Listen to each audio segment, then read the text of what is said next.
যারা তুলাবাজ, যারা চোর, যারা ছেচোর, তাদেরকে নেতৃত্ব থেকে সরাক, যোগ্য লোককে নেতৃত্ব দিক, তাহলে তৃণমূলের হয়ে ভোট করব।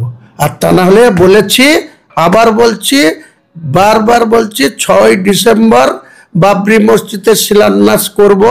তারপরে 9 তারিখে আরেকটা ধর্মীয় প্রোগ্রাম আছে দেগঙ্গায়, ইন্টারন্যাশনাল একটা প্রোগ্রাম। সেই প্রোগ্রামে ইনভাইট পেয়েছি, সেখানে যাব। তারপরে এসে 22শে ডিসেম্বর সোমবার আমার আগে কাঁদিতে দুটোর মধ্যে আমার রেজাল্ট হয়ে গিয়েছিল। আমি 43,383 মার্জিনে জিতে গিয়েছিলাম। পরে রাত্রি 8টাতে ডিক্লেয়ার হলো অপূর্ব সরকারের, রাত্রি 9টাতে ডিক্লেয়ার হলো আশিস মার্জিতের, রাত্রি প্রায় 10:30টা বেজে গিয়েছিল জীবন স্যার রেজাল্ট হতে।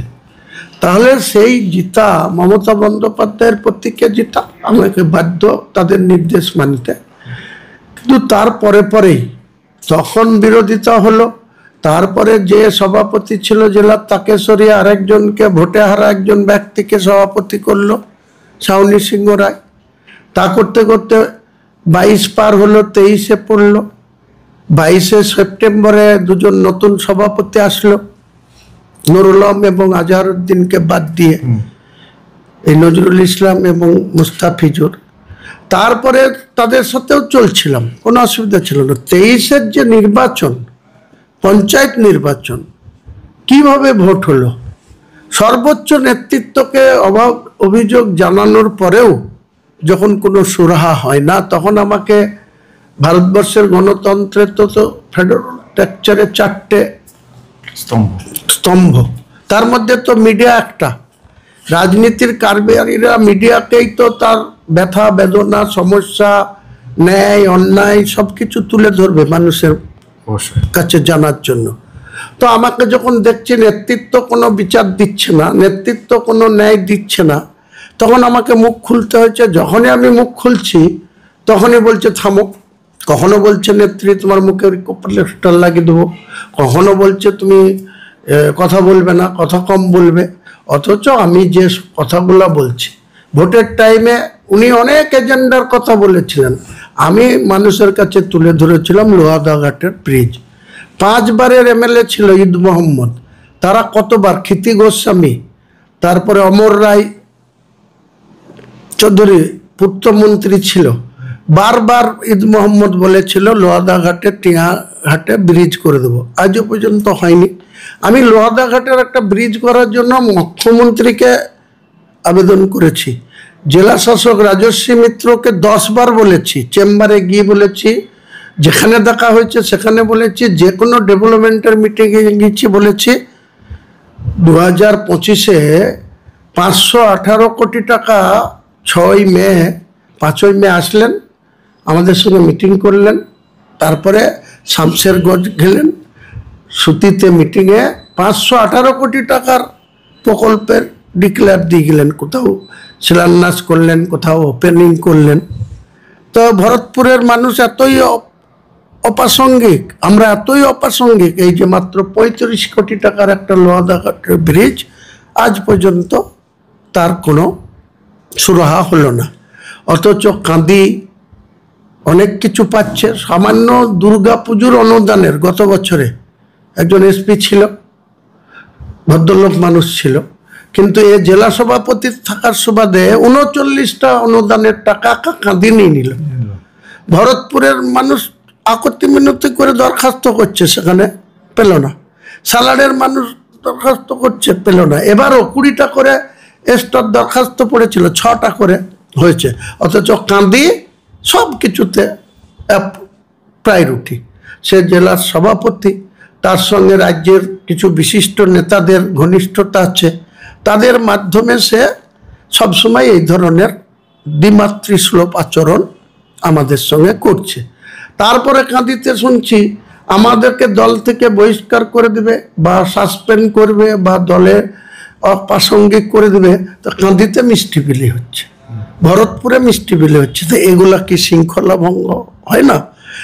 নজরুল ইসলাম টার্জান এত বড় হিম্মত পেয়ে গেছে যে আমার কুশপত্রিকা দাহ করছে, আমার ছবিতে সে ঝাঁটা জুতো দিয়ে মারা করাচ্ছে। মুর্শিদাবাদের বুকে হুমায়ুন কবির অনেক ঘাটের জল খেয়ে হুমায়ুন কবির আছে।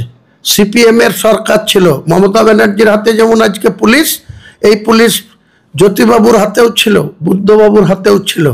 তাদের চোখ রাঙানিকে সহ্য করে, তাদের চোখে চোখ দিয়ে, ডেপুটেশন দিয়ে রাত্রি 9টা 10টা পর্যন্ত ঘিরে রেখে, বিডিও অফিস ঘিরে রেখে, বেলারো অফিস ঘিরে রেখে, জেলার এসপি অফিসকে ঘেরাও করে 2008 সালে doctor Bharatlal Meena SP, Deepnarayan Goswami additional SP, ঘিরেছিলাম 1 লাখ লোক নিয়ে এসপিকে ঘিরাও এর নামে।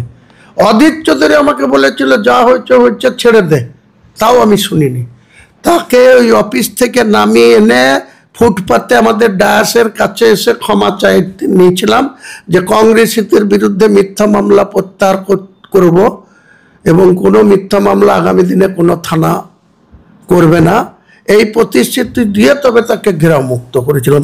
এর নাম হুমায়ুন কবির। আমাদের সাথে তেঁদড়ামি করা হচ্ছে।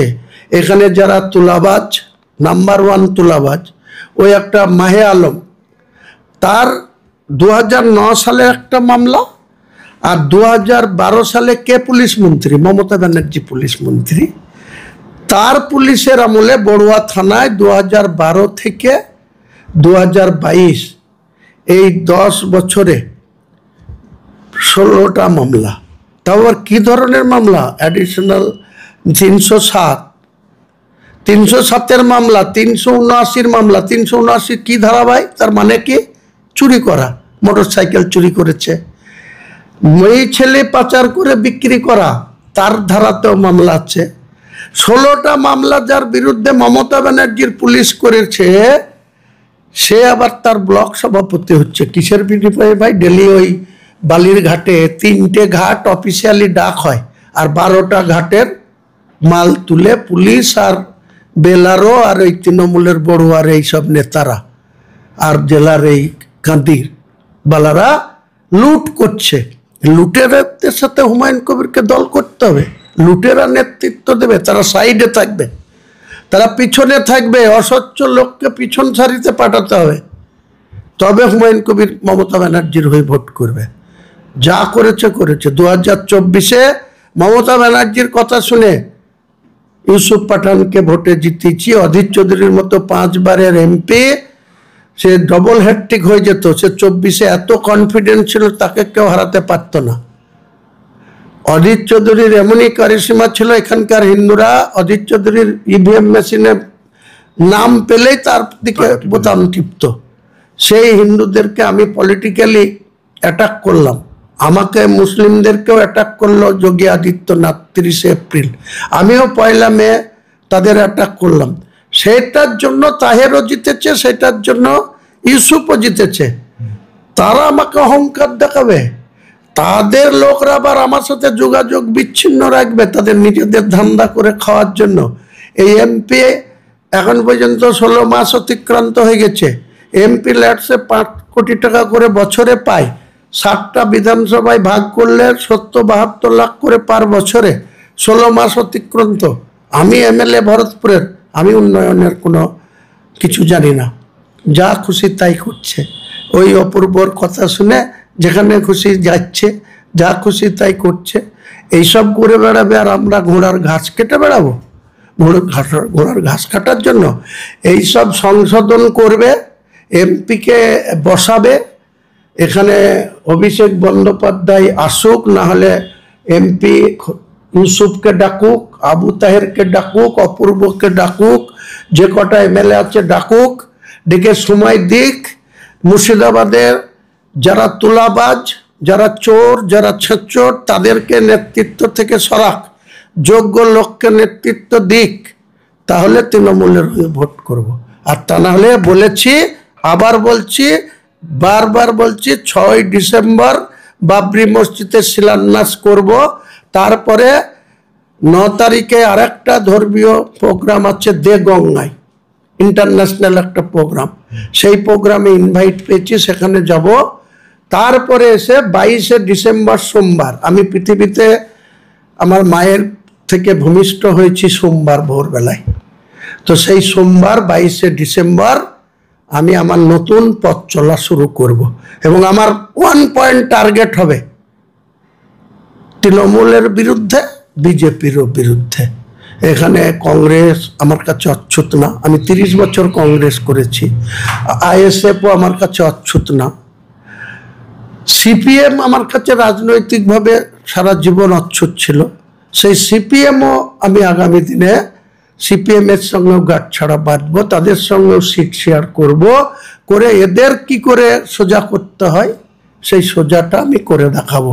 যাদের কথায় নাচছে, যাদের কথায় এখান থেকে টাকা তুলে নিয়ে যাচ্ছে, তাদের বিরুদ্ধেও 22 তারিখের পর থেকে তাদেরকে এই জেলায় তাড়ি ধরবো। শুধু এই জেলার মানুষের কাছে টাকা তুলে নিয়ে যাবে আর আমাদের বিরুদ্ধে সেটা ব্যবহার করবে। যেই টাকা তুলতে আসবে, যার কাছে গোপনে টাকা তুলতে আসবে, সেই রাস্তায় ঘিরে সেই টাকা ছিনতাই করে নেবো, দিয়ে ছিনতাইয়ের কেস খাবো। টাকা তো তুলে ক্যাশ নিয়ে যায়, কোথা থেকে নিয়ে যাবে, কিভাবে নিয়ে যাবে, কোন নেতা চোর নেতা দিবে আর কে নিয়ে যাবে, তা যদি না আমি রুখতে পারি তখন বলেন।